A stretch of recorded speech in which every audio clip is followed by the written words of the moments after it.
Hello, everyone. Welcome to tonight's story. Chapter 1, The Dawn of a Simple Life. Close your eyes now and let your breathing slow to a peaceful rhythm. Breathe in deeply through your nose and exhale slowly through your mouth. As you settle into comfort, imagine yourself drifting back through time, floating gently on clouds of soft mist, traveling back 500 years to the rolling green hills of Tudor England. The year is 1525. And the morning sun rises slowly over a small village nestled in the countryside of Warwickshire. The golden light filters through the ancient oak trees, casting long. In one of these simple cottages, a family of Tudor peasants begins to stir as the first rays of sunlight creep through the small, diamond-shaped panes of their single window. The glass is thick and wavy, casting dancing patterns of light across the rough wooden floors. This is the home of Thomas and Mary Ashworth and their 3 children, young William, aged 12, little Anne, who is 8, and baby Edmund, barely 2 years old. Their cottage is small but sturdy. Built with a timber frame filled with wattle and daub, a mixture of mud, straw, and animal hair that keeps the wind and rain at bay. The walls are whitewashed with lime, giving them a clean, bright appearance that gleams softly in the morning light. The roof is thatched with golden straw, thick and deep, providing excellent insulation against both summer heat and winter cold. Small birds often nest in the thatch, their gentle chirping serving as a natural alarm clock for the family below. Inside, the cottage consists of just 2 rooms. The main room serves as kitchen, dining area, and living space all in one. Here, the large stone fireplace dominates one wall, its hearth blackened by years of use. Above it hangs a wooden beam, dark with age and smoke, from which dried herbs dangle in fragrant bundles. Lavender for peace, rosemary for remembrance, and sage for wisdom. The sweet, earthy scents fill the air with natural aromatherapy.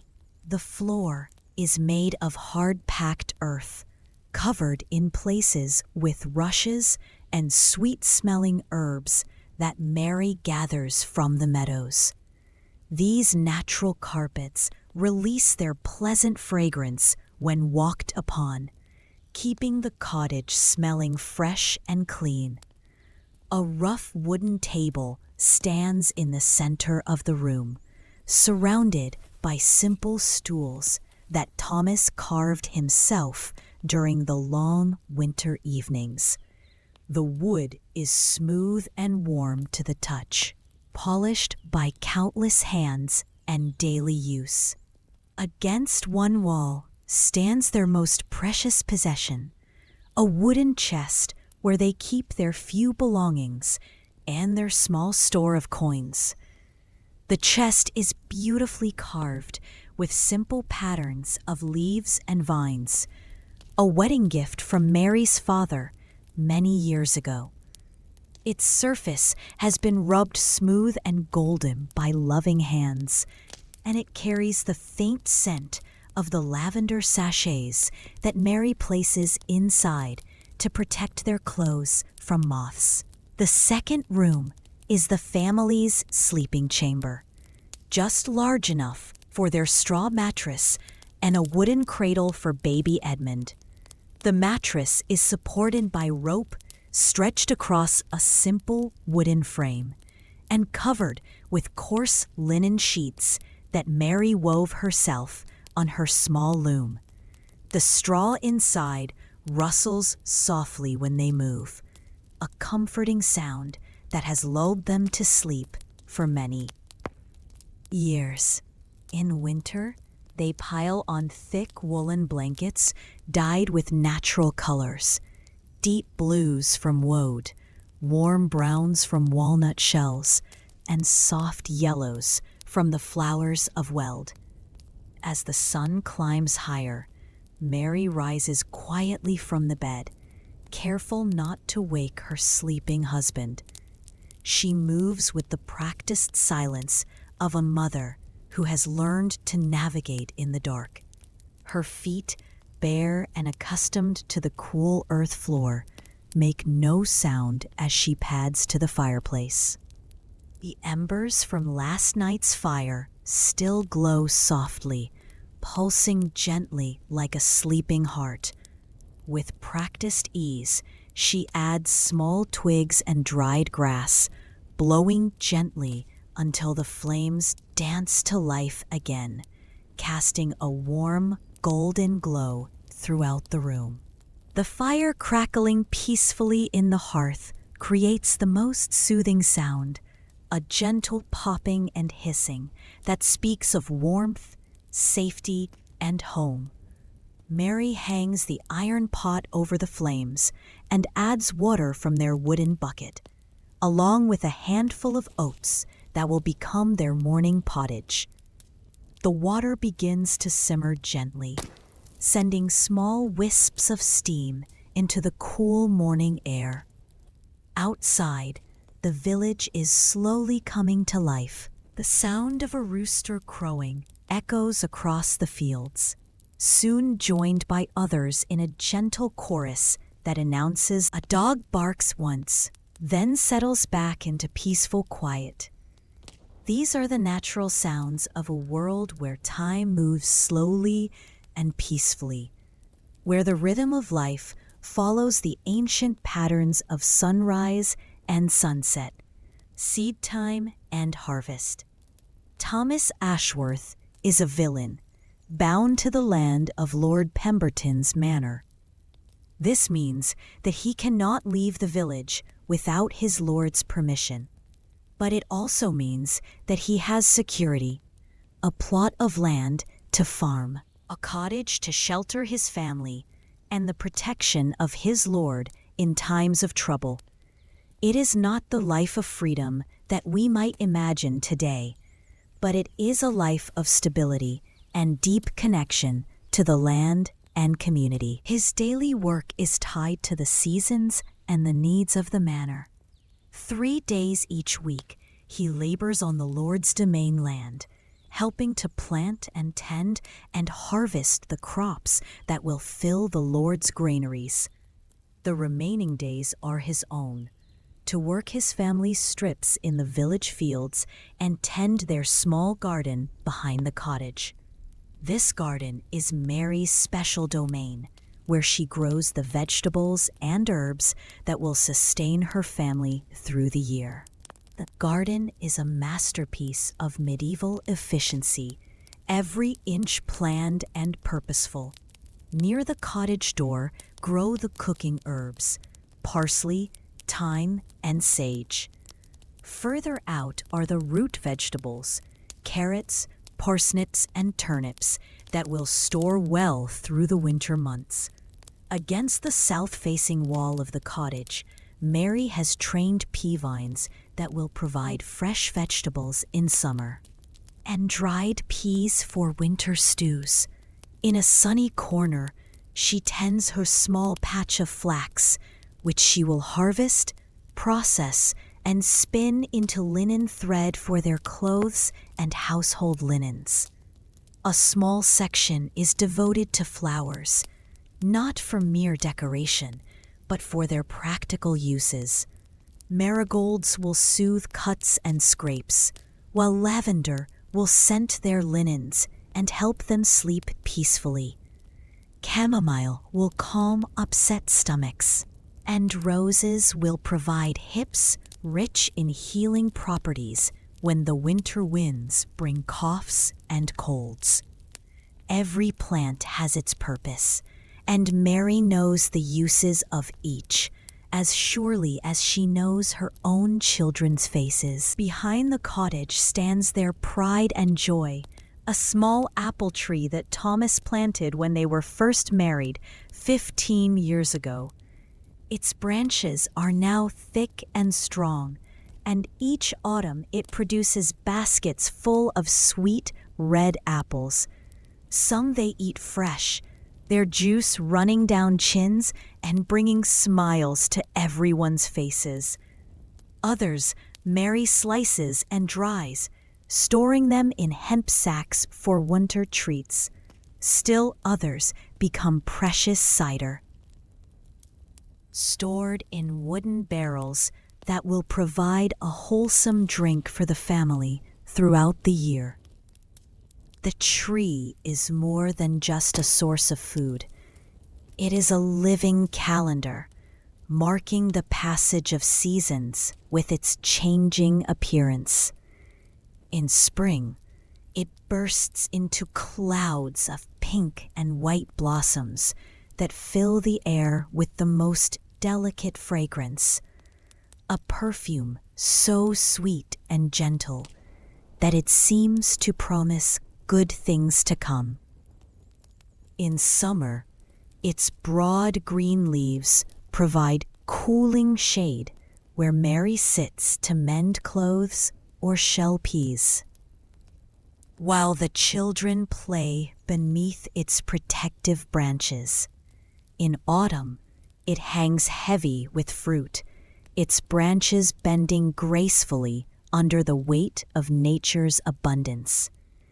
Even in winter, bare and dormant, it stands as a symbol of hope, promising that spring will return and life will begin anew.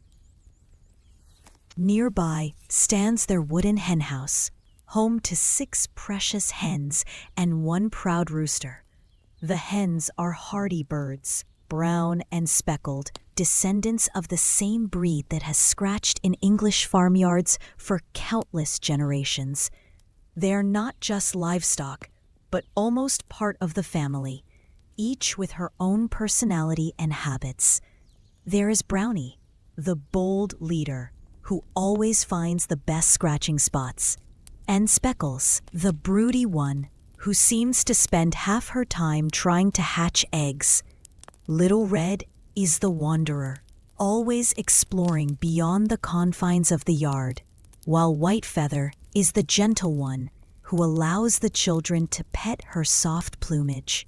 Each morning, the hens emerge from their cozy roosts in the henhouse, clucking softly to each other as they begin their daily search for seeds, insects, and anything else that catches their fancy. Their gentle murmuring creates a peaceful backdrop to the day's activities, a continuous soft conversation that speaks of contentment and security. The children delight in searching for eggs in the nests, carefully gathering the precious brown and white treasures that will provide both food and a small source of income when sold at the weekly market. The rooster, magnificent in his red and black plumage, takes his job as protector seriously.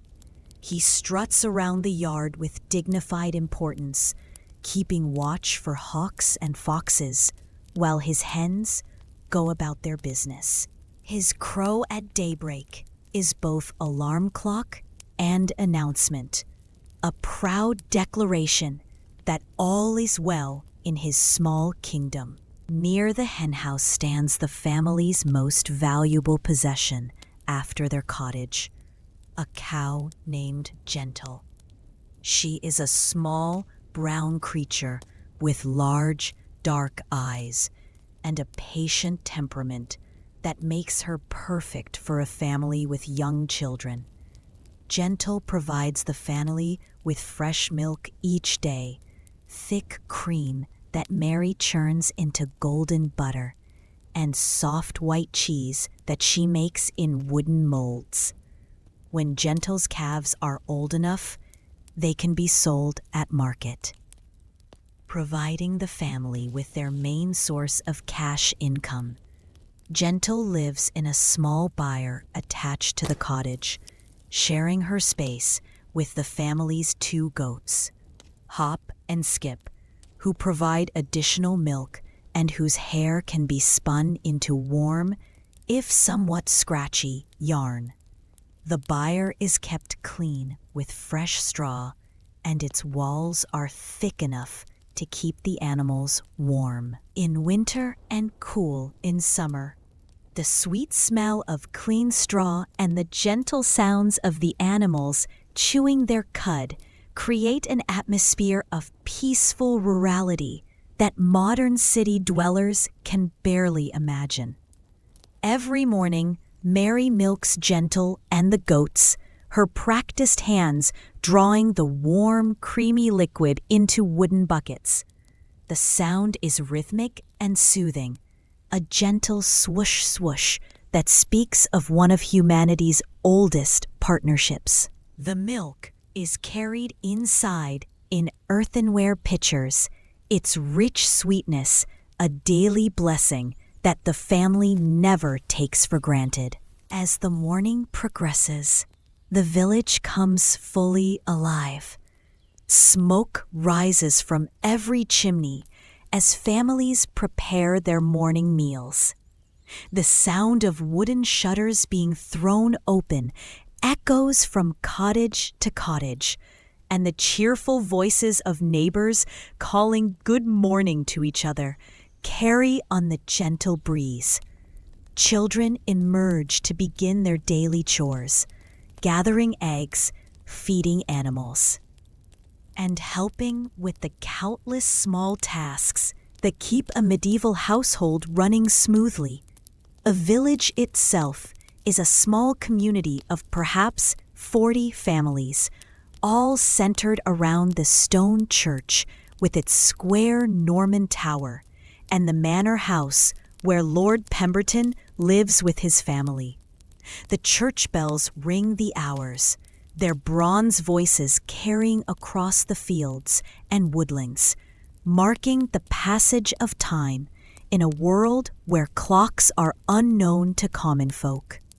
The sound is deep and resonant, a comforting reminder of the eternal rhythm that governs their lives, the cycle of prayer and work, rest and labor, that gives structure and meaning to their days.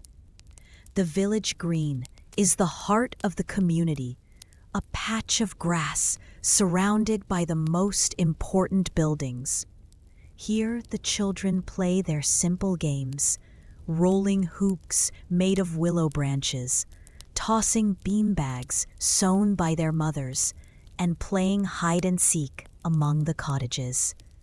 On holy days and feast days, the entire village gathers here to dance and sing, to watch mystery plays performed by traveling actors, and to celebrate the great events that mark the turning of the year.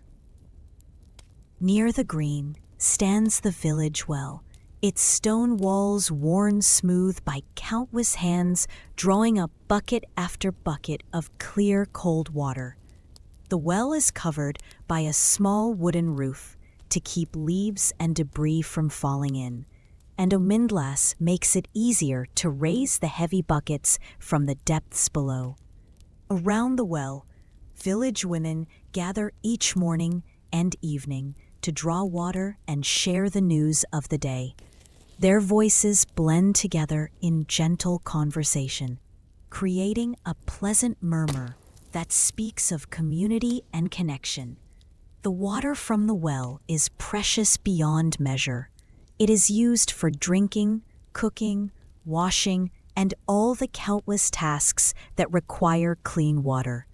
In a time before pipes and taps, every drop must be carried by hand, making people mindful of this most basic necessity of life.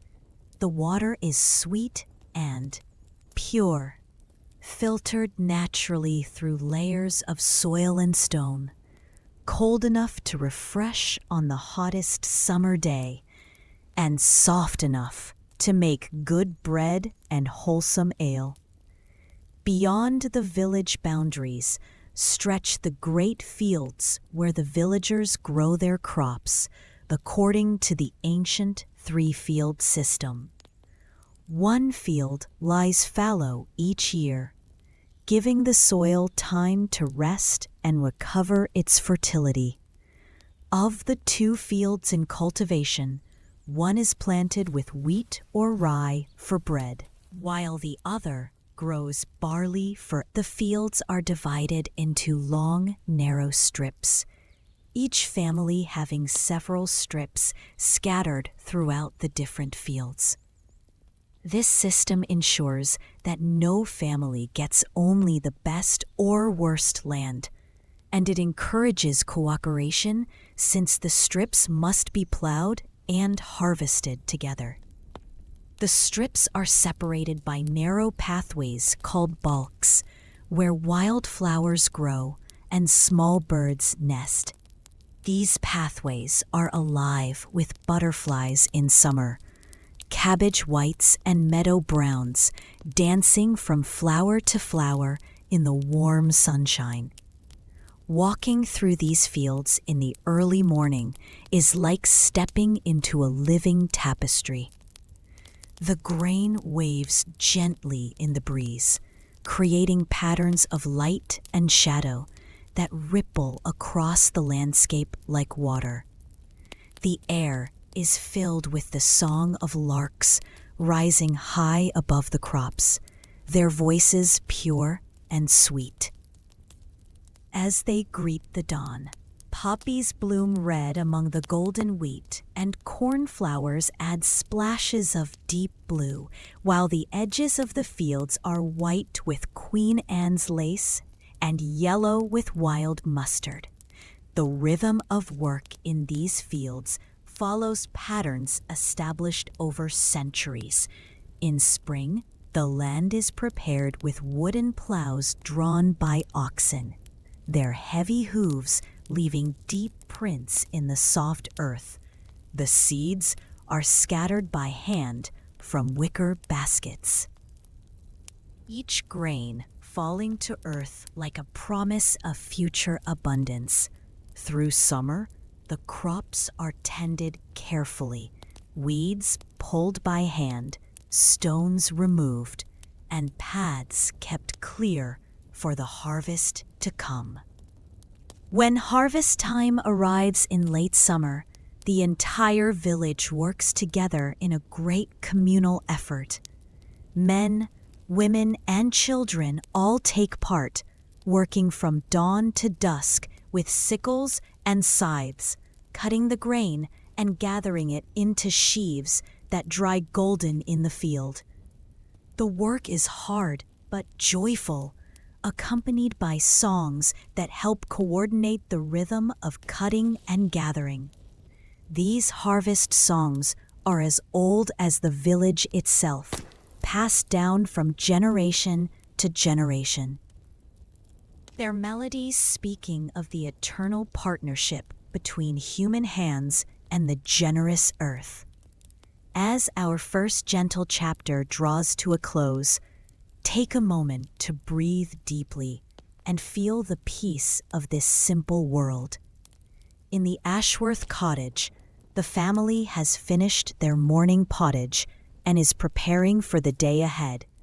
Thomas will go to work in the Lord's fields, his strong hands and back contributing to the community effort that feeds them all. Mary will tend her garden and prepare the midday meal, her movements graceful and efficient from years of practice. The children will play and learn and help with small tasks, their laughter bright as birdsong in the morning air. This is a world where time moves gently, where the pace of life follows natural rhythms rather than mechanical clocks. It is a world where people know their neighbors intimately, where children grow up surrounded by extended family and community, where the same families have lived in the same places for generations uncounted. There is hardship, yes, but there is also a deep sense of belonging, of being part of something larger and more enduring than any individual life. As you drift towards sleep, carry with you the image of smoke rising peacefully from the cottage chimneys, of morning light filtering through ancient trees, of the gentle sounds of a community waking to another day of simple, honest labor. Let the peaceful rhythm of this Tudor world lull you toward rest, knowing that in dreams you can return any time to walk these quiet village paths and breathe this clean, sweet air. Sleep now, and let the gentle folk of Tudor England keep watch over your dreams, their simple lives a reminder of the deep contentment that comes from living close to the earth and in harmony with the natural world. The bells of the village church ring the evening hour, their bronze voices carrying across the darkening fields, calling all souls to peaceful rest. Chapter 2: The Gentle Art of Simple Living. Let your breathing become even deeper now, as gentle as a summer breeze moving through fields of ripe barley. Feel your body sinking into complete relaxation as we continue our peaceful journey into the heart of Tudor peasant life. The morning sun has climbed higher now, and the village of Little Ashworth is fully awake, humming quietly with the contented sounds of daily life beginning. In the Ashworth cottage, Mary moves through her morning tasks with the unhurried grace of someone whose life follows nature's own rhythm. There are no clocks here to fragment time into artificial urgencies, no schedules demanding impossible speed.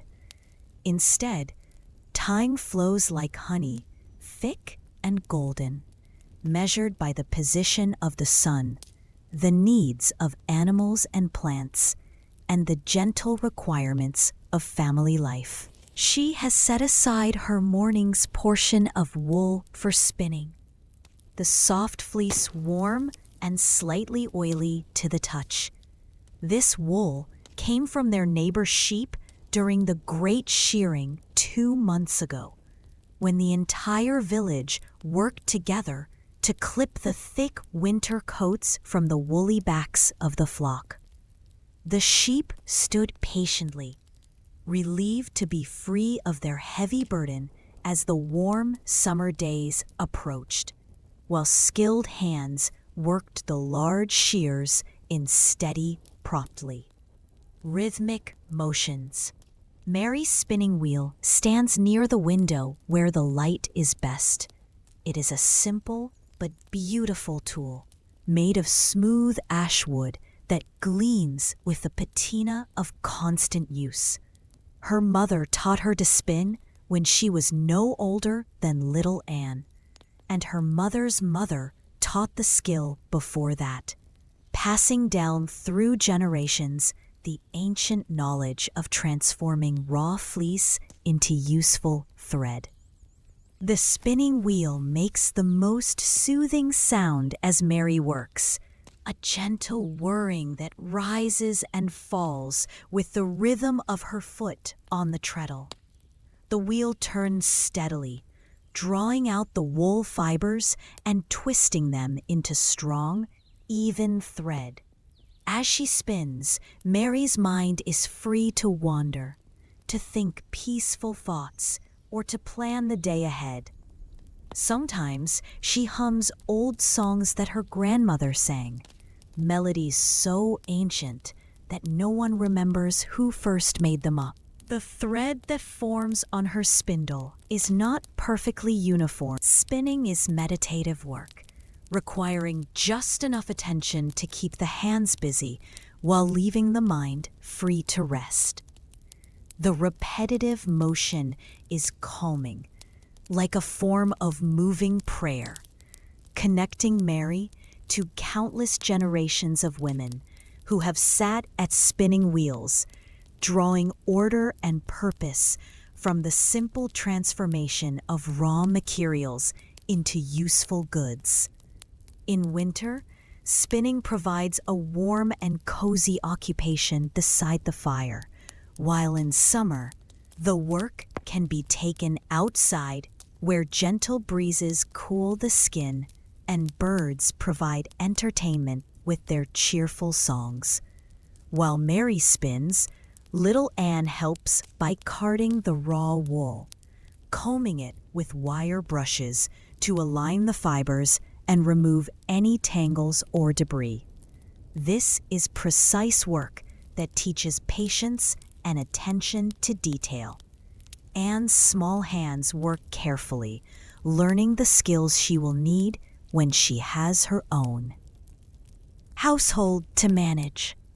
The motion is rhythmic and soothing. Brush, pull, while mother and daughter talk quietly together about small things, their conversation as gentle as the sounds of their work. Baby Edmund sits nearby in his wooden high chair, entertaining himself with a handful of wooden spoons that Mary has given him to play with. He bangs them together with the serious concentration that very small children bring to their important work of making noise. The sound is cheerful and rhythmic, adding percussion to the gentle symphony of domestic life. Edmund's laugh bubbles up frequently, pure and joyful, as he discovers new sounds and rhythms in his simple toys. Outside, Thomas has joined the other men of the village for their work in Lord Pemberton's fields. Today they are weeding the wheat, walking slowly between the long rows of grain, carefully removing the wild plants that compete with the crop for nutrients and water.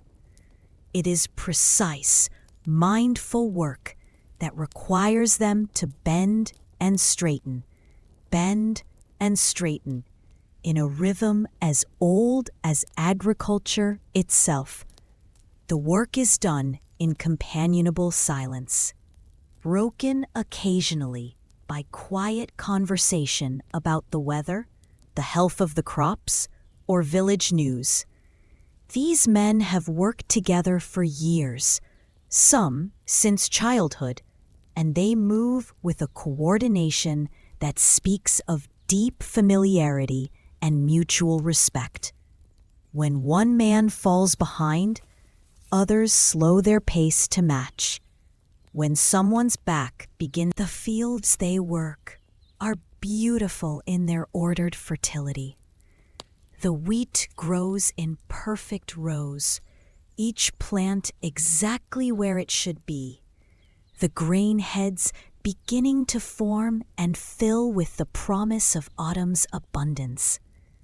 Between the rows, the earth has been cultivated until it is fine and dark, soft enough for bare feet to walk upon comfortably. The air above the fields shimmers slightly in the growing heat of the day, and occasional breezes set the grain to whispering among itself in voices too soft to understand, but pleasant to hear. Skylarks nest in these fields, their presence considered a blessing by the farmers who work here. The birds rise singing high above the grain, their voices pure and sweet as they claim their territory and celebrate the abundance of insects and seeds that the fields provide. Sometimes a lark will flutter up almost from beneath a worker's feet, startling everyone with its sudden appearance before soaring up to join its song with the celestial chorus above. The hedgerows that border the fields are alive with wildlife and beauty. Here grow the wild roses that will provide hips for winter medicine, their 5-petaled flowers pink and white and sweetly fragrant. Elderflower bushes spread their creamy blooms like natural umbrellas. Their flowers destined for Mary's winemaking, and their berries for autumn preserves. Wild strawberries hide among the grass, their tiny red fruits a special treat for children who learn to spot their hiding places. These hedgerows serve as libraries of natural knowledge, repositories of folk wisdom about plants and their uses. Every village child learns which berries are safe to eat and which should be left alone, which leaves can soothe a cut, and which flowers make the best dyes for wool. The hedgerows are also highways for wildlife, corridors that connect the fields to the ancient forests beyond, allowing foxes and badgers, rabbits and deer to move safely through the landscape. By mid-morning, the sun has grown warm enough that Thomas and his fellow workers pause for their first rest of the day. They gather in the shade of a massive oak tree that grows at the corner of the field, its gnarled trunk testimony to centuries of growth and endurance. The tree is old enough to have been a sapling when the first stones of the village church were laid, and its branches have sheltered countless generations of field workers taking their rest from labor. The men settle onto the grass beneath the tree, leaning against its massive trunk and stretching their legs out before them. Someone passes around a stone jug of ale, cool from being stored in the shade, and the liquid provides welcome relief from the growing heat of the day. The ale is mild and refreshing, brewed from the barley of these very fields, with herbs added for flavor and preservation. It is safer to drink than water and more nourishing than any modern soft drink, providing both hydration and sustenance for the hard-working bodies that depend upon it. As they rest, the men listen to the peaceful sounds of the countryside around them. Cattle low in the distance as they graze in the common pasture. The village bells mark the passing hours with their bronze voices. A cuckoo calls from the woods beyond the fields, its voice echoing off the hills and valleys in endless repetition. These sounds are the soundtrack of rural life, as familiar and comforting as the sound of their own heartbeats. Meanwhile, back in the village, Mary has finished her morning spinning and turned her attention to the preparation of the midday meal. In the Tudor world, cooking is both art and necessity, requiring skill, timing, and creativity to transform simple ingredients into nourishing and satisfying food. The main meal of the day will be dinner, served when the men return from their morning labor, and every dish must be planned and prepared with care. The foundation of the meal is pottage, a thick stew that can be made with whatever ingredients are available and seasonal. Today, Mary begins with dried peas that she soaked overnight in wooden bowls, their hard shells softening in the water until they can be easily cooked. To these, she adds chopped onions from her garden, their sharp sweetness mellowing as they cook, and fresh herbs that will add both flavor and nutrition to the finished dish. The cooking fire requires constant attention and skill to maintain the right temperature for different tasks. Mary has learned to read the flames like text, knowing when they are too hot for delicate tasks and when they need more fuel to maintain steady heat. She adds wood carefully, choosing pieces that will burn evenly and produce good coals for slower cooking. The fire becomes her partner in the kitchen, responding to her careful management with steady, reliable heat. As the pottage begins to simmer, filling the cottage with rich, savory aromas, Mary turns her attention to bread making. Bread is the foundation of every meal, and making it well is one of the most important skills a housewife can possess.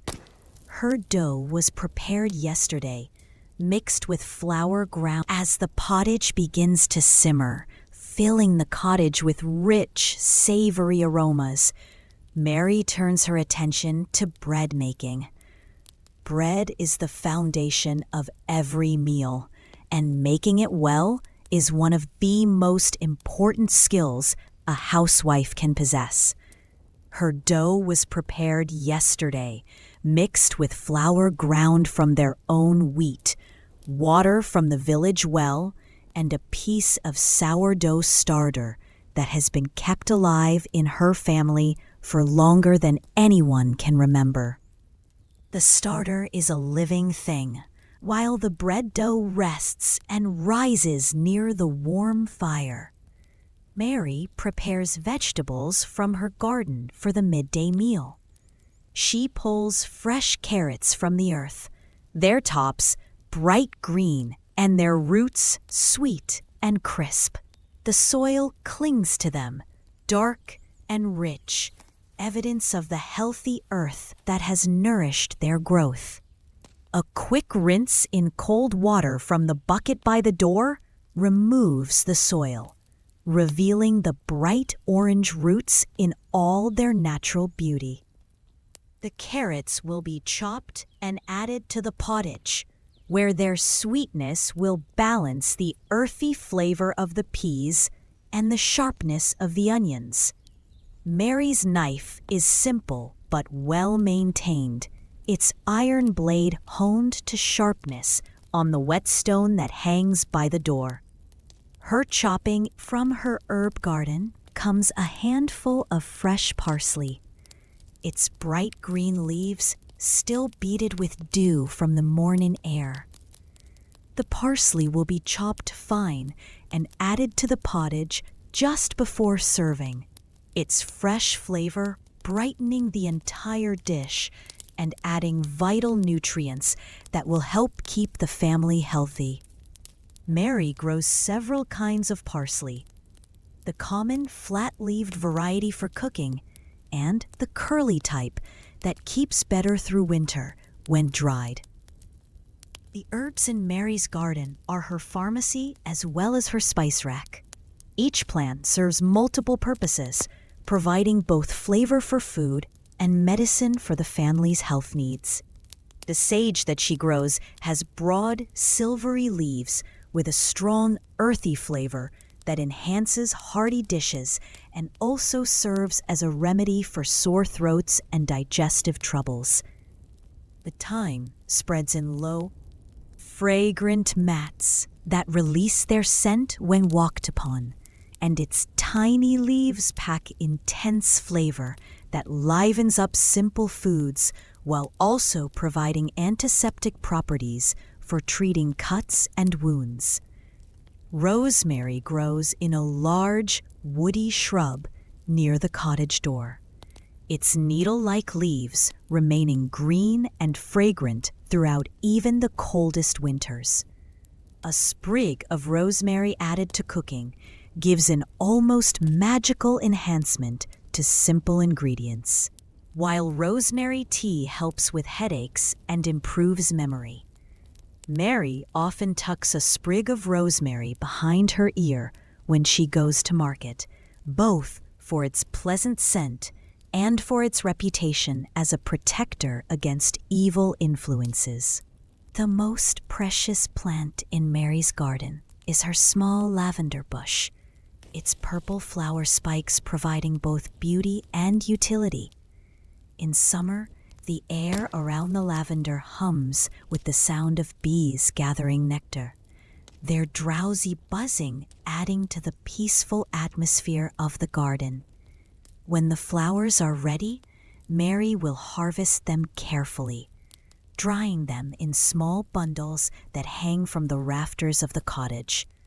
The dried lavender will scent their linens, calm nervous children, and provide relief from headaches when brewed into gentle tea. As the morning progresses toward midday, the cottage fills with the wonderful aromas of the cooking meal.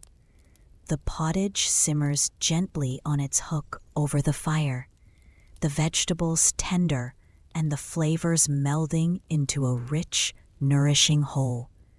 The bread dough has doubled in size, ready to be shaped into loaves and baked on the hearth under Mary's carefully tended coals. The combination of cooking food and burning wood creates a perfume of domestic contentment that speaks of security, nourishment, and love. Mary's movements as she cooks are graceful and economical, each action serving a purpose, and nothing wasted in unnecessary flourishes. This is the efficiency that comes from years of practice and the necessity of making the most of limited resources. Every ingredient is precious. Every moment of cooking time carefully managed to produce the best possible result with the materials at hand. The wooden spoons she uses for stirring are worn smooth by constant use, their handles shaped to fit perfectly in her grasp. The iron pot that holds the pottage has served the family for many years, its surface seasoned by countless meals until it has developed a natural, non-stick coating that makes cooking easier and cleaning simpler. These tools are not just implements, but partners in the daily creation of sustenance and comfort. As the sun approaches its zenith, the oven has been heating all morning from the cooking fire, its brick walls absorbing and holding the heat that will bake the bread to golden perfection. Mary tests the temperature by holding her hand near the oven opening, her experienced sense telling her exactly when the heat is right for bread baking. Too hot and the crust will burn before the inside is cooked. Too cool and the bread will be dense and heavy instead of light and airy. When everything is ready, she slides the loaves into the oven with practiced skill, their pale surfaces immediately beginning to color in the intense heat. The smell of baking bread fills the cottage, aroma so fundamentally appealing that it seems to speak directly to some deep part of the human soul. It is the smell of transformation, of simple ingredients becoming something greater than the sum of their parts, of human skill partnering with natural processes to create sustenance and joy. Outside, the church bells begin to ring the hour, their bronze voices calling across the fields to announce that midday has arrived. In the fields, Thomas and his fellow workers hear the bells and begin to gather their tools, ready to return to the village for their dinner and a welcome rest from the morning's labor. The sun is high and hot now, making the prospect of shade and cool drink and nourishing food especially appealing. As they walk back toward the village along the familiar paths, the men can smell the cooking fires of home. Each cottage sending up its own column of smoke, carrying the promise of good food and comfortable rest. Their shadows are short beneath the high sun, and the air shimmers with heat waves that make the distant cottages dance like mirages. But these are not mirages. They are real homes with real families preparing real meals. Anchors of comfort and continuity. The midday meal in the Ashworth cottage will be simple but satisfying. Bowls of hot pottage served with thick slices of fresh bread, butter churned from Gentle's cream, and mugs of cool ale to wash it all down. The family will gather around their wooden table, heads bowed in brief thanksgiving for the food before them. Then conversation and gentle laughter as they share both food and the events of the morning. This is the rhythm of Tudor peasant life: work and rest, effort and reward, all flowing together in patterns as natural and comforting as the turning of the seasons themselves. There is hardship, yes, but there is also deep satisfaction in work well done, in food grown and prepared with care, in the simple pleasure of sitting down to a meal with those you love most in all the world.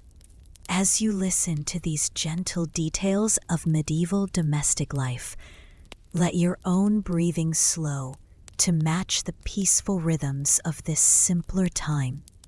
Feel the tension leaving your shoulders as you imagine the warmth of Mary's kitchen, the security of walls that have sheltered the same family for generations, the deep contentment that comes from living in harmony with the natural world and the changing seasons. The afternoon stretches ahead peacefully, with its own gentle tasks and quiet pleasures. There will be more spinning by the window, more tending of the garden, more of the countless small acts of care that keep a family fed and clothed and comfortable. The children will play their simple games in the shade of the apple tree, their laughter bright and carefree, while the animals rest in the warmth of the summer day. This is a world where time moves like honey, thick and golden and sweet, where each moment can be savored fully, because there is no artificial urgency driving life forward at breakneck speed. It is a world worth visiting in dreams, where the ancient rhythms of human life continue their eternal dance, and where peace can be found in the simple act of living well, within the bounds of what nature provides. Let these images fill your mind as you drift toward deeper rest. The golden light filtering through diamond-paned windows, the gentle sounds of spinning wheel and loom, the rich aromas of bread baking and pottage simmering, the quiet satisfaction of work done with skill and care. In this peaceful Tudor world, sleep comes naturally when the day's work is done, bringing dreams of gentle tomorrows filled with the same simple pleasures and quiet contentments. Chapter 3: The Rhythm of Seasons and Celebrations. Breathe even more deeply now, letting each exhale carry away any remaining tension from your day. Feel yourself sinking deeper into relaxation as we journey forward through the year in Little Ashworth, watching how the gentle rhythm of Tudor life flows with the natural cycles of the earth. The seasons here are not just changes in weather, but profound shifts in the entire fabric of daily existence, each bringing its own tasks, its own pleasures, and its own quiet wisdom. It is now late summer in our peaceful village, and this is the time of year that every village lives for. Harvest time, when all the careful work of spring planting and summer tending finally bears fruit in abundance. The air itself seems to shimmer with anticipation, and even the animals sense that something momentous is about to begin. The cattle in the common pasture lift their heads more frequently, as if listening for some signal that only they can hear. The birds gather in chattering flocks, preparing for journeys that will take them far beyond the familiar boundaries of the village fields. In the Ashworth cottage, Mary rises even earlier than usual, the sky still star-studded and the air cool with the memory of night. But she moves with energy and purpose, for today marks the beginning of the wheat harvest, and every hand in the village will be needed for the great communal effort that will gather in the grain that will sustain them through the coming winter. The kitchen is soon filled with unusual activity as Mary prepares food for the harvesters, not just her own family, but all the workers who will labor together in the fields. She has been cooking and baking for days in preparation, filling her pantry with loaves of bread, wheels of cheese, and great earthenware crocks of ale. The harvest demands the best food the village can provide, for the work is hard and the days long, and well-fed workers can accomplish what hungry ones cannot. Her largest iron pot hangs over a fire that she has built up higher and hotter than usual, filled with a thick pottage made from dried peas and barley, flavored with herbs from her garden, and enriched with pieces of bacon that have been carefully saved for this special occasion. The bacon came from their pig, slaughtered last autumn and carefully preserved in salt through the winter months, and its rich, smoky flavor transforms the simple pottage into a feast fit for the most important work of the year. The bread she has baked for the harvest is different from everyday loaves, richer and more substantial, made with the finest flour and enriched with eggs from her hens and butter churned fresh from Gentle's cream. These loaves are larger too. As the eastern sky begins to lighten, the church bells ring out across the village, their bronze voices calling all souls to the great work that lies ahead. But these bells ring with a different voice today, more urgent, more joyful, carrying the promise of abundance and the satisfaction of labor that will benefit the entire community. In cottages throughout the village, families are stirring early, preparing for the day that will test their strength and reward their faithfulness. Thomas emerges from the cottage, carrying his scythe, its long wooden handle worn smooth by his hands and the hands of his father before him. The blade has been sharpened to razor keenness on the great grindstone in the village, and it gleams like silver in the growing light. This tool is more than just an implement. It is an extension of Thomas himself, so familiar that it feels like part of his own body when he swings it through the standing grain.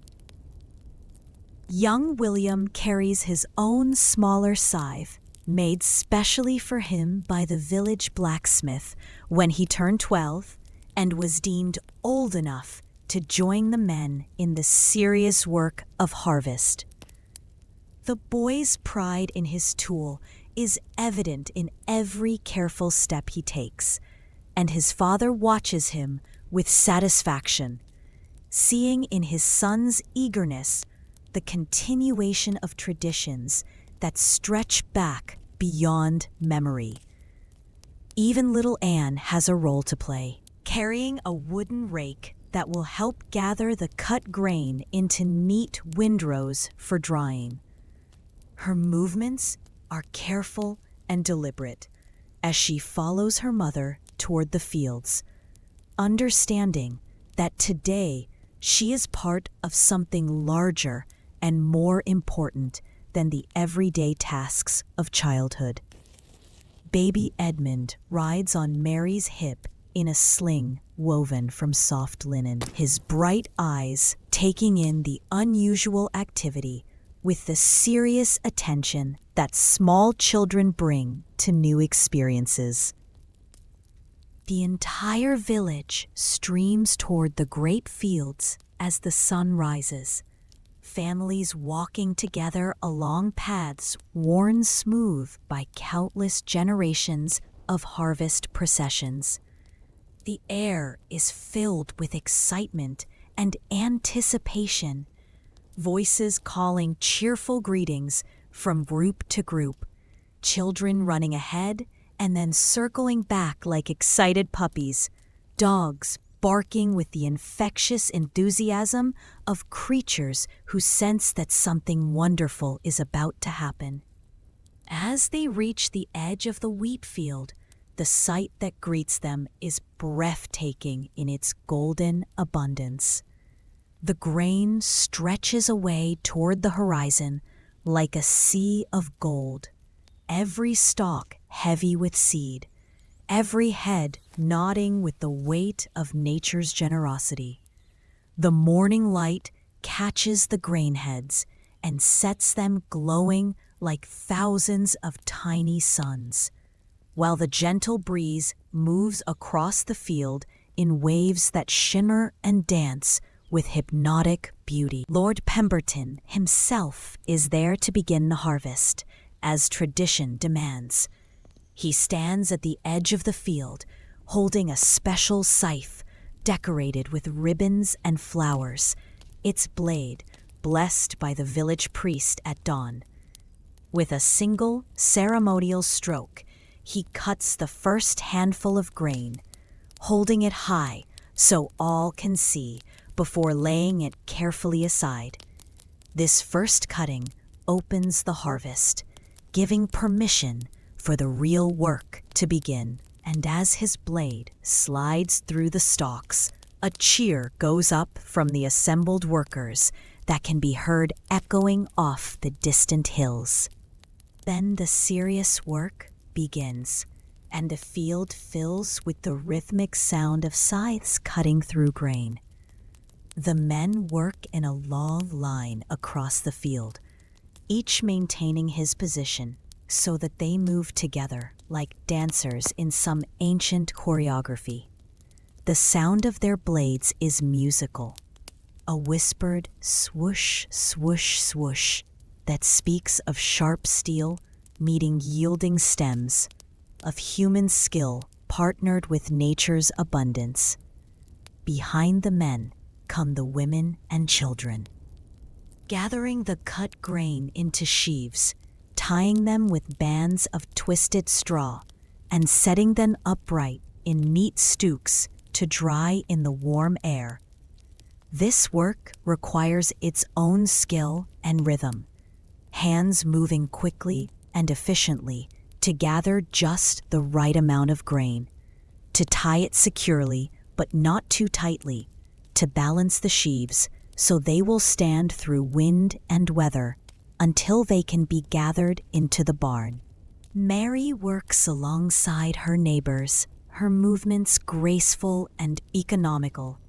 Each sheaf she ties a small work of art that will hold its shape and protect its precious cargo. Her hands are golden with grain dust, and her apron is filled with the chaff and fragments that float free as the grain is handled. The work is dusty and sometimes scratchy, but there is deep satisfaction in it, a sense of participating in one of humanity's most fundamental activities. The sun climbs higher, and the workers settle into the steady rhythm that will carry them through the long day. Conversation flows along the line of workers, punctuated by laughter and the occasional song that helps coordinate the swing of the sides. These harvest songs are as old as the village itself, their words worn smooth by generations of repetition, their melodies shaped by the rhythm of the work itself. One of the most beloved songs tells the story of John Barleycorn, the mythical figure who represents the grain itself, who must suffer and die in order to provide life for others. The song is both sad and joyful, acknowledging the mystery of death and resurrection that lies at the heart of all agriculture, the eternal cycle of seed and harvest that makes human civilization possible.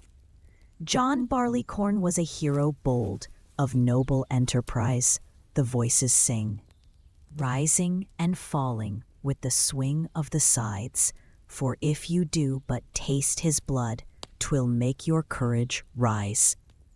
The song continues through many verses, each one describing another stage in the grain's journey from seed to bread to ale.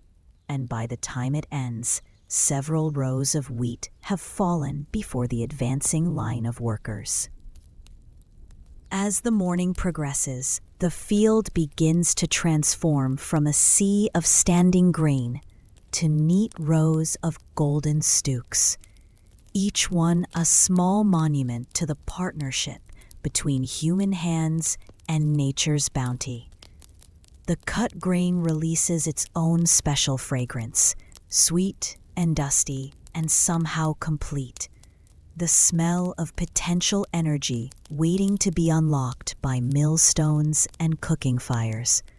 Skylarks rise from the diminishing stand of grain, their songs even sweeter than usual as they bid farewell to the fields that have been their home all summer. They circle high above the workers, their voices pure and liquid in the warm air, before flying off to seek new territories that will sustain them through the changing seasons. Their song seems like a blessing on the work below, a recognition from the natural world that this harvest is right and proper, and part of the great cycle that sustains all life. When the sun reaches its zenith, marking the midday hour, the workers pause for their dinner.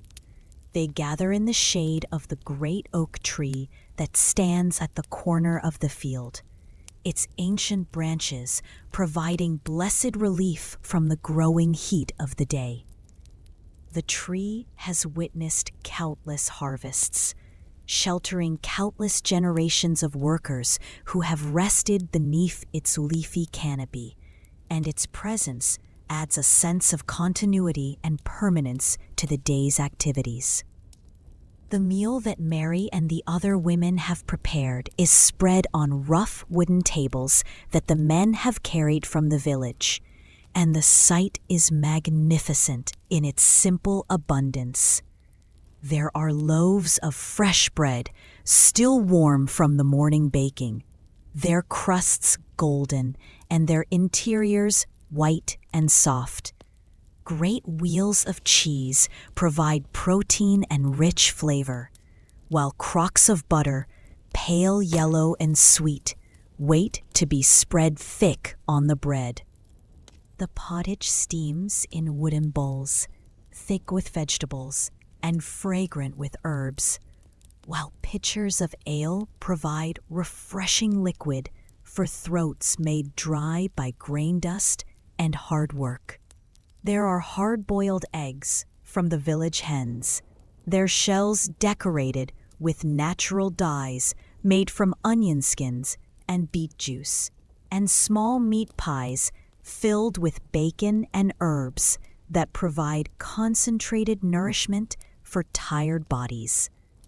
But more than just the food, there's the atmosphere of celebration that surrounds the meal. This is not just sustenance, but but communion, a sharing of food and fellowship that binds the community together in common purpose. Families sit together, but the boundaries between households blur as neighbors share dishes and conversation.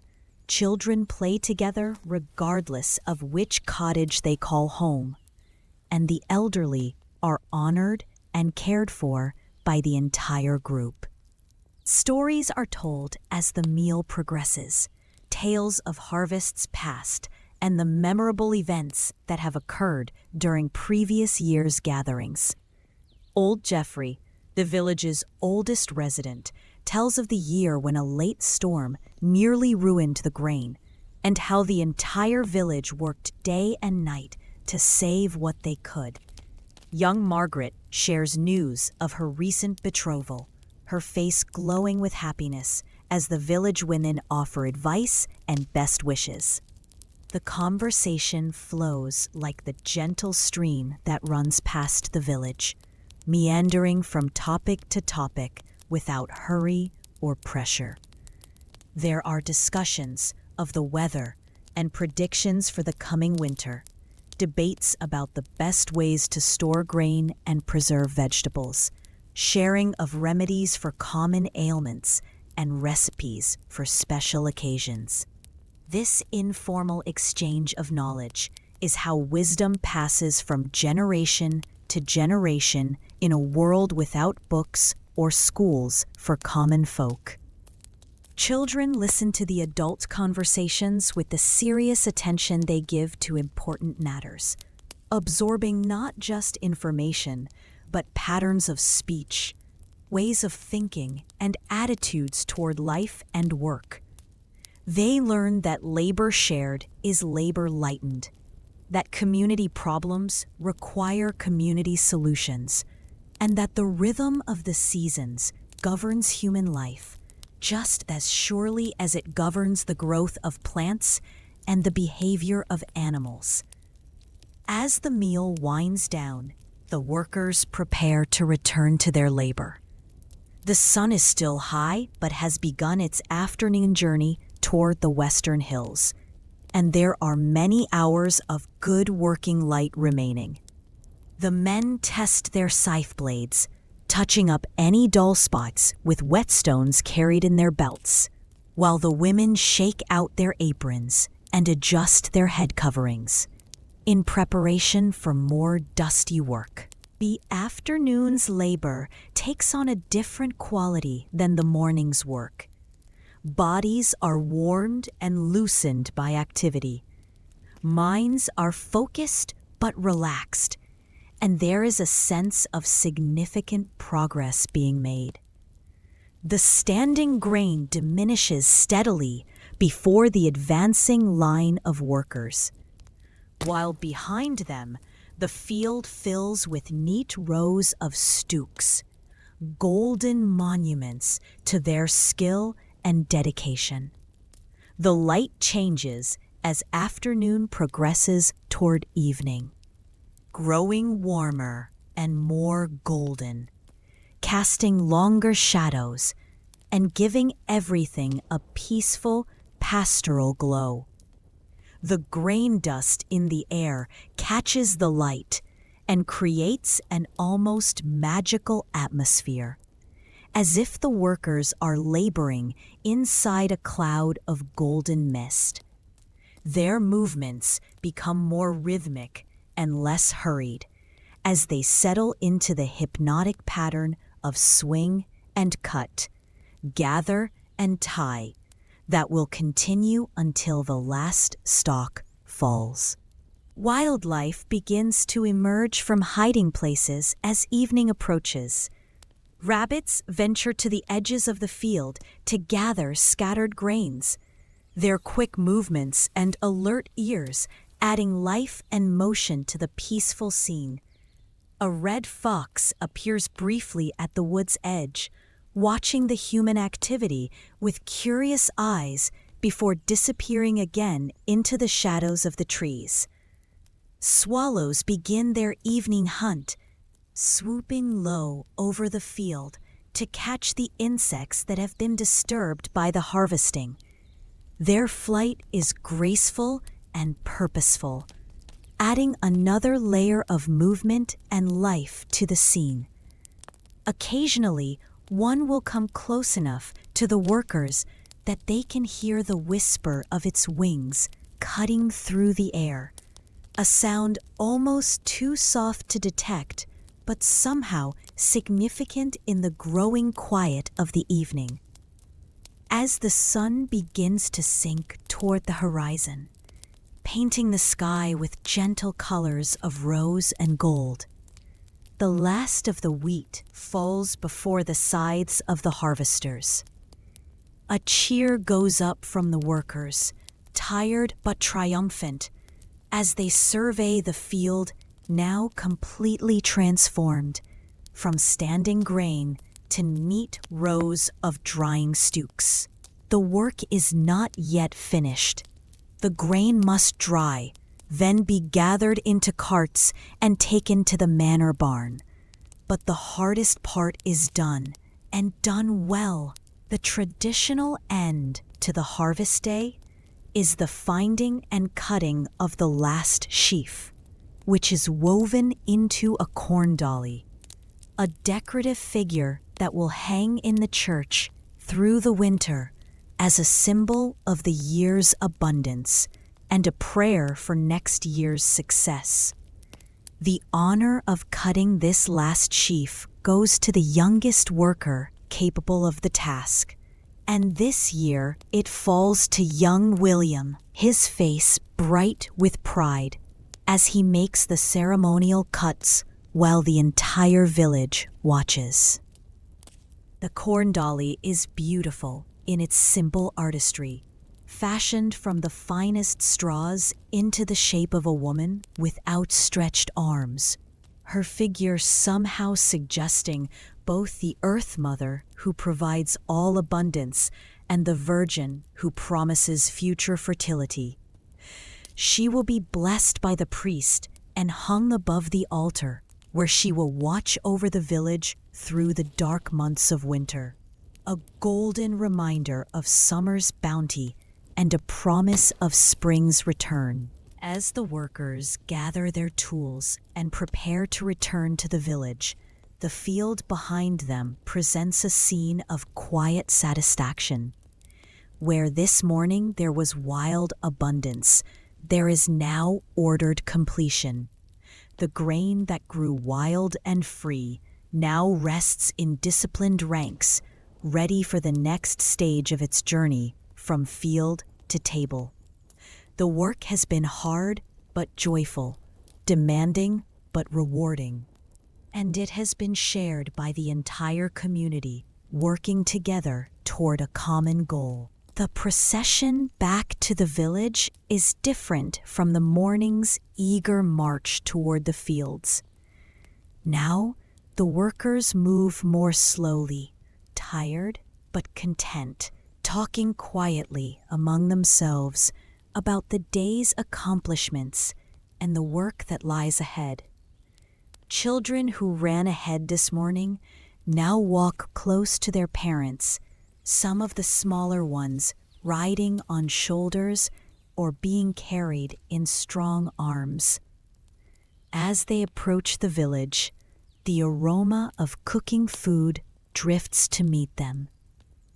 For those too old or young to work in the fields have spent the day preparing a feast to celebrate the successful completion of the wheat harvest.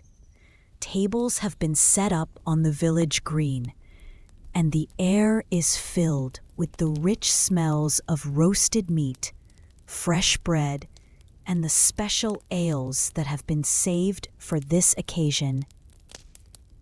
The harvest feast is one of the great celebrations of the Tudor year, a time when the entire community comes together to give thanks for the year's abundance and to strengthen the bonds that hold them together through good times and bad. Rich and poor sit side by side, all differences temporarily forgotten in the shared joy of harvest completed and winter provision secured. As the evening deepens and the first stars appear in the darkening sky, let yourself be carried along by the gentle rhythm of this ancient celebration. Feel the deep satisfaction of work well done, the warmth of community fellowship, the security that comes from knowing that the grain is gathered and the winter's bread is assured. This is the peace that comes from living in harmony with the seasons, from understanding one's place in the great cycle of planting and harvest that sustains all life. Let the sounds of this harvest celebration lull you toward deeper rest. The gentle murmur of satisfied conversation, the distant lowing of cattle being led to their nighttime shelter, the soft whisper of evening breezes through the stooks of drying grain. In this peaceful Tudor world, sleep comes naturally after a day of honest labor, bringing dreams of golden fields and the deep contentment that flows from living in rhythm with the earth's ancient patterns. Chapter 4. The gentle coming of winter's rest.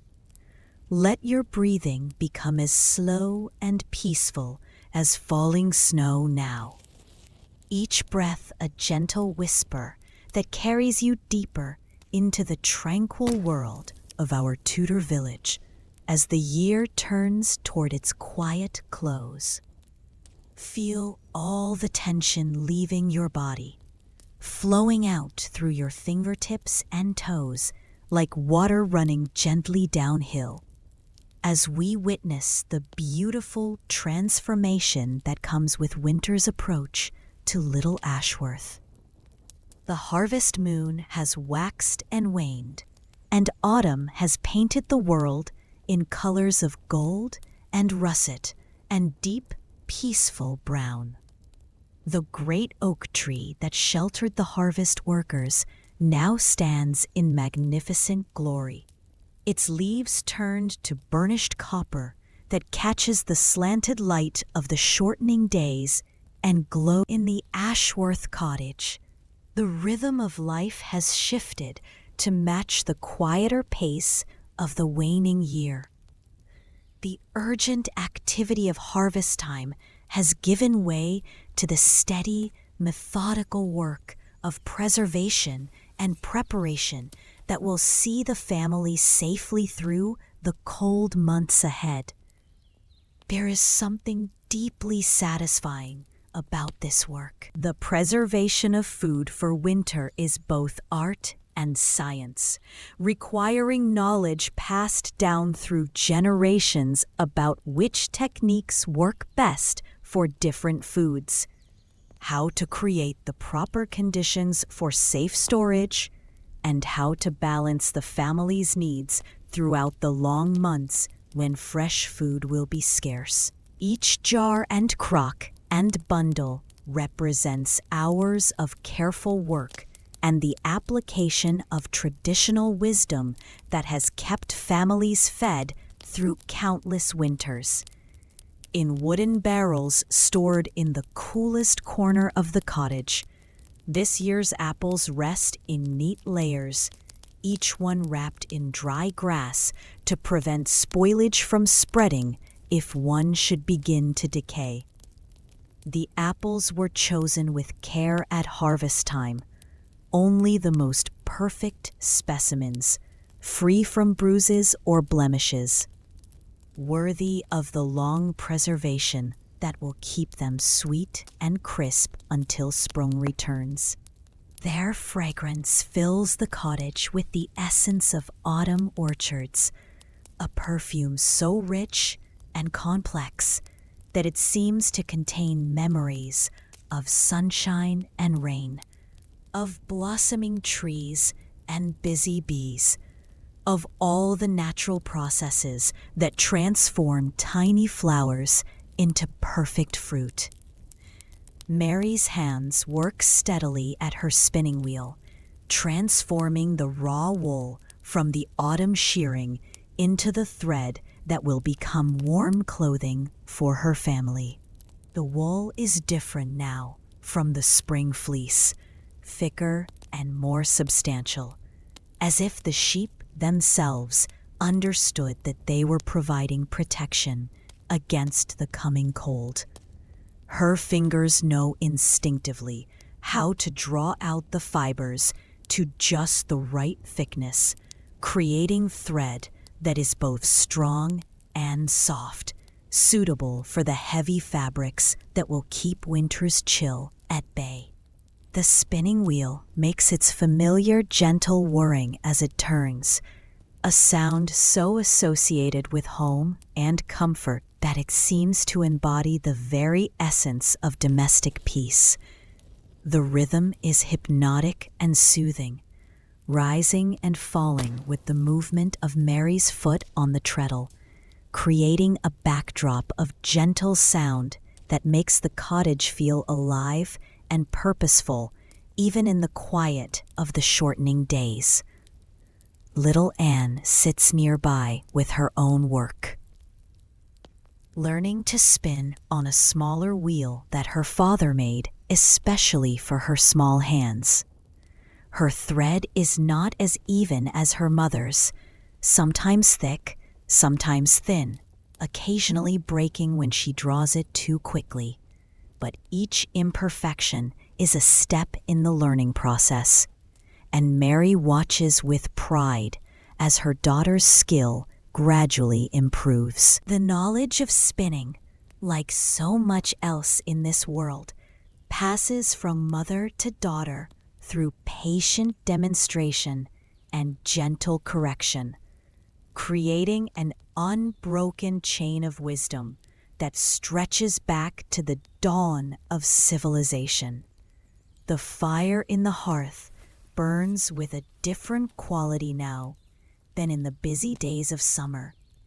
Then it was primarily a tool, hot and quick for cooking the fresh foods that needed little preparation.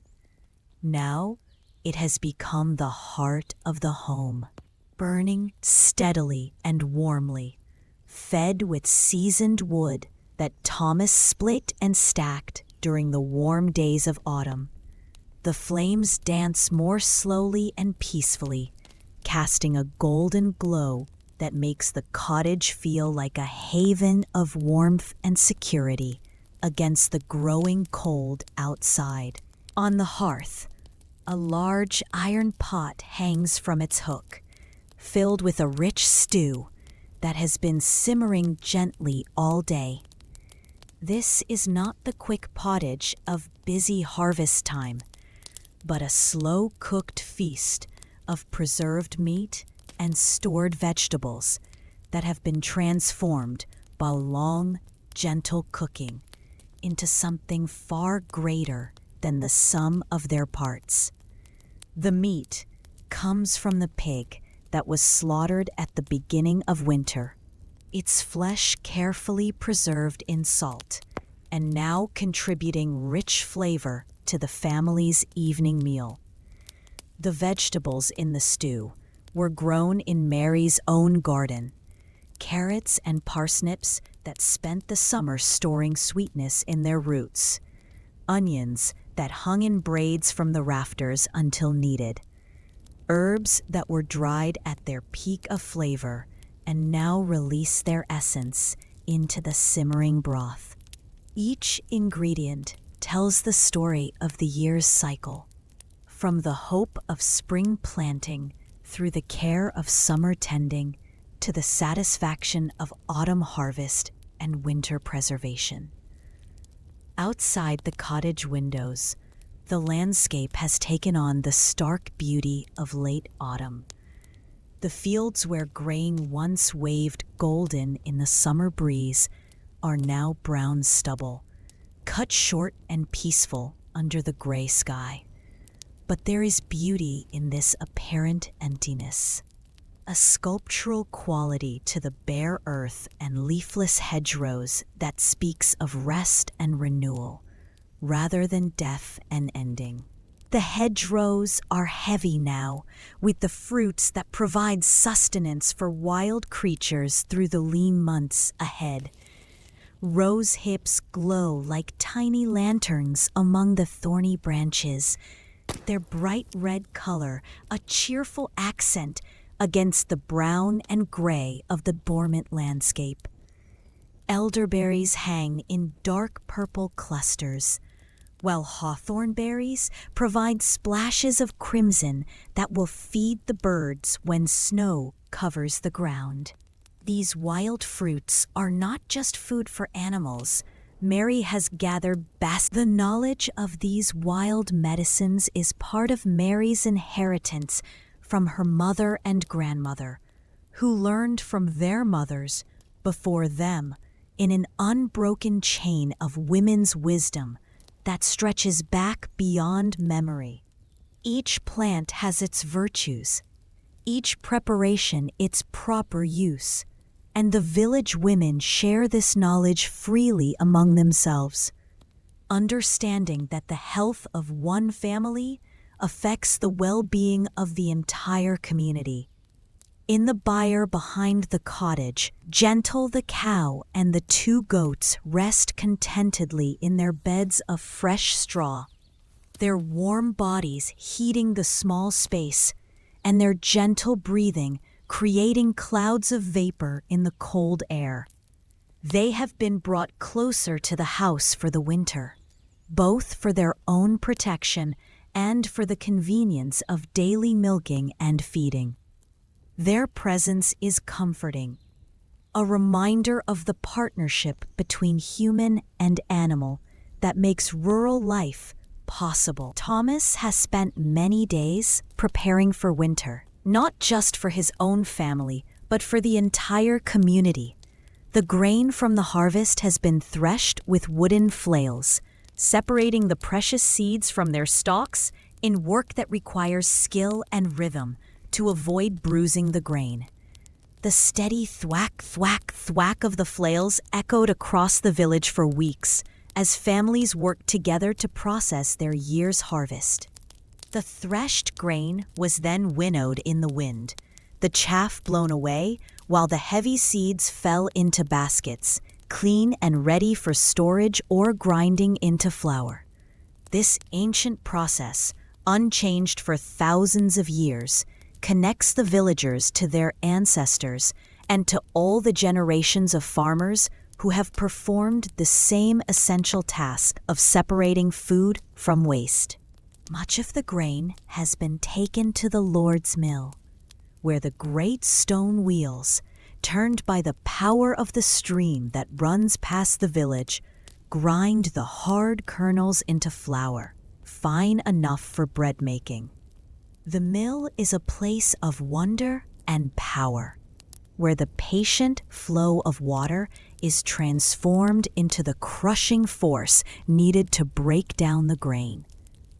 The sound of the millstones turning is like distant thunder, a deep rumbling that speaks of ancient power harnessed for human need. The miller, covered from head to toe in white flour dust that makes him look like a ghostly figure, tends his stones with the care of a craftsman. He knows just how to adjust the gap between the stones to produce flour of the right texture, how to read the grain to determine the best grinding speed, how to maintain his equipment so that it serves the community reliably year after year. The flour that comes from the mill is precious beyond measure, the foundation of the bread that will sustain the family through the winter months. Mary stores it carefully in wooden chests lined with tight-fitting lids that keep out moisture and pests, checking regularly to ensure that her family's most important food remains pure and wholesome. As the days grow shorter, and the nights longer, the cottage takes on an even cozier atmosphere. Candles made from tallow, rendered from their slaughtered animals, provide light for the evening hours when the sun sets early. Their warm glow creating pools of illumination where the family gathers for conversation and quiet work. The candles smell of the animals they came from, a not unpleasant odor that speaks of thrift and the careful use of every resource. Sometimes, for special occasions, Mary lights one of her precious beeswax candles, made from wax traded from the manor's beehives in exchange for eggs and vegetables. These candles burn with a cleaner, brighter flame and fill the air with the sweet scent of honey and flowers, transforming the cottage into something approaching luxury. But such extravagances are rare, saved for holidays and celebrations when the beauty of the flame justifies the expense. The evening hours are filled with quiet activities that bring the family together around the warm hearth. Thomas works on small repairs and improvements, mending tools, carving new spoons to replace ones that have cracked with age, teaching young William the skills he will need when he has his own household to maintain. His hands are skilled from years of practice, able to shape wood and mend leather with the ease of long familiarity. Mary continues her spinning and weaving, the cloth growing slowly on her loom as she adds row after row of carefully woven thread. The rhythm of the shuttle passing back and forth through the warp threads is as soothing as a lullaby, creating fabric that will become clothing for her family and household linens that will last for many years. The cloth she creates is not perfectly uniform like modern machine-made fabric, but it has character and strength that comes from skilled hands and careful attention. Little Anne learns by watching and helping, gradually absorbing the countless skills she will need as an adult. She helps her mother card wool, learning to comb the fibers until they lie parallel and smooth. She practices simple stitches on scraps of fabric, her small fingers gradually gaining the skill and coordination needed for fine needlework. She tends baby Edmund when her mother is busy with other tasks, learning the patience and gentleness that caring for others requires. Even baby Edmund contributes to the family's work in his own way, playing quietly with simple toys carved from wood scraps, a cup that can be filled with dried beans, a ball that rolls in interesting ways, a wooden horse with a flowing mane made from unspun wool. His laughter brightens the longest evenings, and his innocent curiosity reminds the adults to find joy in small things and wonder in everyday objects. The cottage becomes a world unto itself as winter deepens, a warm and secure haven where the family lives in close harmony. The external world may be cold and sometimes harsh, but inside these strong walls there is safety and comfort and love. The fire burns steadily, the food stores remain adequate, and the work of daily living continues with satisfaction and purpose. Outside, the first snows begin to fall, transforming the familiar landscape into something magical and new. The flakes drift down silently, each one unique and perfect, covering the brown earth with a blanket of pristine white that makes everything look clean and fresh and peaceful. The bare branches of trees become outlined in white, creating delicate traceries against the gray sky that are beautiful beyond description.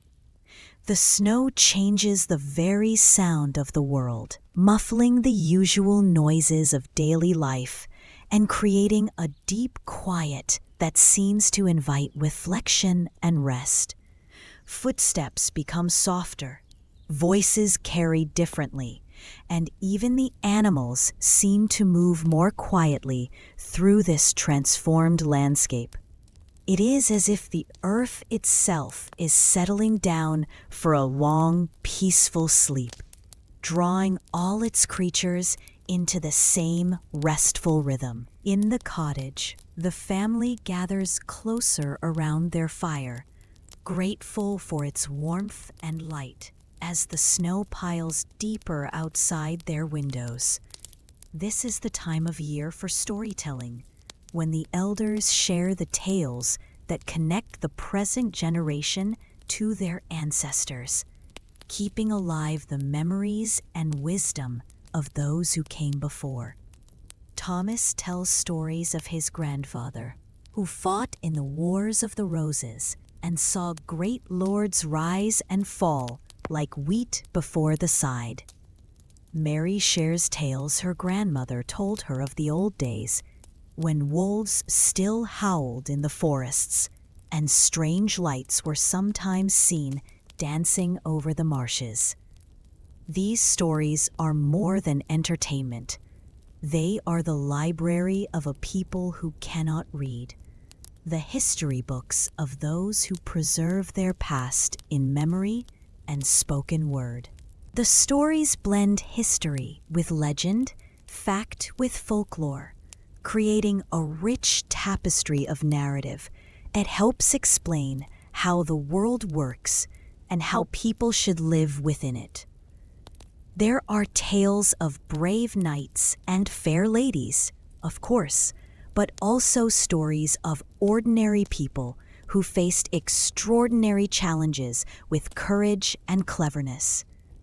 There are moral tales that teach proper behavior and cautionary stories that warn against the consequences of foolishness or wickedness. As the evening progresses and the fire burns lower, the stories give way to prayers and quiet reflection. The family gathers around the small altar that stands in one corner of the main room, where a wooden crucifix hangs above a shelf holding a few precious religious objects. A small statue of the Virgin Mary, a book of hours illuminated with bright colors and gold leaf, a silver cup used for special blessings. Their prayers are simple but heartfelt, expressions of gratitude for the day's blessings and requests for protection through the night ahead. They pray for their own needs, but also for their neighbors, for the village, for the king, and all those in authority. Their faith is woven seamlessly into the fabric of daily life, not separated from work and family, but integrated with every aspect of their existence. When prayers are finished, the family prepares for sleep with the same careful attention they bring to all their activities. The fire is banked with ashes to keep coals alive through the night, providing the seed from which tomorrow's fire will grow. The valuable items are secure,